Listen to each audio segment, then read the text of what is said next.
Hi everyone, এই ভিডিওটো হৈছে part 3 ভিডিও আৰু সেইদিনা মই আপোনালোকক কৈছিলো আমি ধেমাজি ডিস্ট্ৰিক্টত অৱস্থিত হাবুঙলৈ গৈছিলো আৰু তাতে আমি সকলোৱে ৰান্ধি পাৰি ভাত একাজ খালো আৰু আপোনালোকক মই কৈছোৱে হাবুঙৰ ক্ষেত্ৰতো ভাত ৰান্ধি খাব পৰা যোগাৰ আছে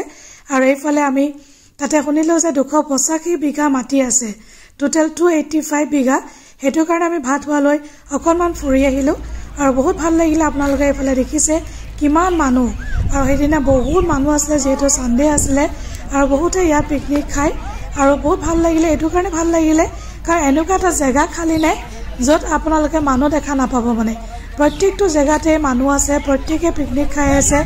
আৰু বহুত ভাল লাগিলে ইমান গ্ৰীনাৰী আৰু এইফালে দেখিছে আমাৰ খুৰীয়ে এতিয়া আপোনালোকক বাই বাই দিছে আৰু বৰ ধুনীয়া লাগিলে ভাল লাগিলে যিসকল ব্যক্তিয়ে যোৱা নাই আপোনালোকে এবাৰ যাব যেহেতু আমাৰ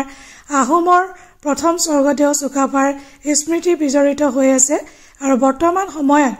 অসম চৰকাৰৰ সুযোগত আৰু এই হাবুঙে নৰূপ পাবলৈ সক্ষম হৈছে আৰু ইমান ধুনীয়া লাগিলে ভাল লাগিলে আপোনালোকে চাওকচোন বাৰু